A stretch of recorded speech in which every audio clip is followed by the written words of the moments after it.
Autre grande rencontre démarrée ce matin dans notre capitale, c'est la journée nationale de la prospective. Les experts de la prospective des pays africains tentent de proposer une vision à long terme du développement du Mali. Pour cela, ils travaillent à améliorer le document sur l'étude nationale prospective Mali 2025 afin de l'actualiser. Les précisions, c'est avec Mohamed Jarrah. Les idéaux du président Nelson Mandela guident les pas des participants à cette journée nationale de la prospective à travers ces citations.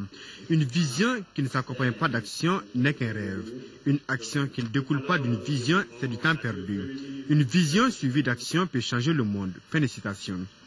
C'est sur ces différentes maximes que décideurs politiques et autres partenaires techniques et financiers comptent s'appuyer pour discuter de la vision future du Mali pour les prochaines années. La démarche n'a pas pour but de prévoir l'avenir, mais d'aider le gouvernant à le construire. Elle a de ce fait, la prospective, un double rôle de réduction des incertitudes face à l'avenir, de légitimation des actions, en constituant un instrument d'aide précieux à la prise de décisions stratégiques par les pouvoirs publics, les communautés à la base, ainsi que les autres acteurs du développement.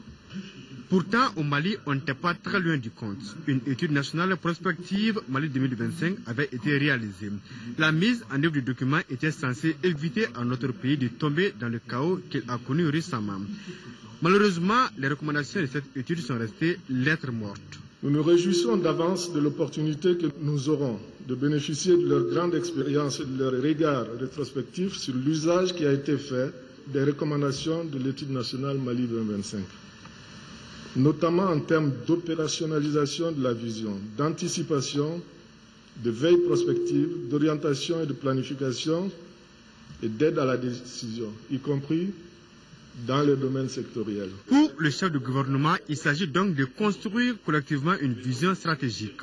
Et le Mali, pour sa part, s'est doté d'un plan d'action 2013-2018 qui traduit la vision du président de la République. La construction d'une économie émergente est un autre axe majeur de notre programme de développement, avec comme objectif un taux de croissance à 2 chiffres à l'horizon 2018. Pour ce faire, le gouvernement entend maintenir la stabilité macroéconomique, développer les infrastructures, accélérer le développement et la modernisation du secteur agricole afin de renouer avec la croissance et le développement durable. La création d'un ministère dédié au plan et à la prospective s'inscrit dans ce cadre. Elle répond à la nécessité de renforcer les fonctions de prospective, de planification, de programmation et de suivi et évaluation dans notre système institutionnel.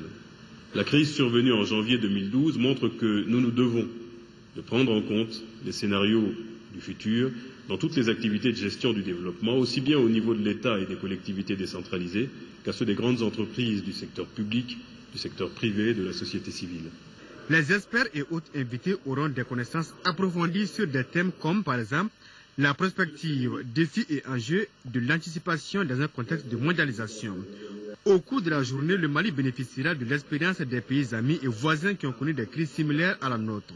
Le but de l'exercice est de briser désormais la glace de la méfiance entre gouvernants et gouvernés, et cela dans l'intérêt du pays.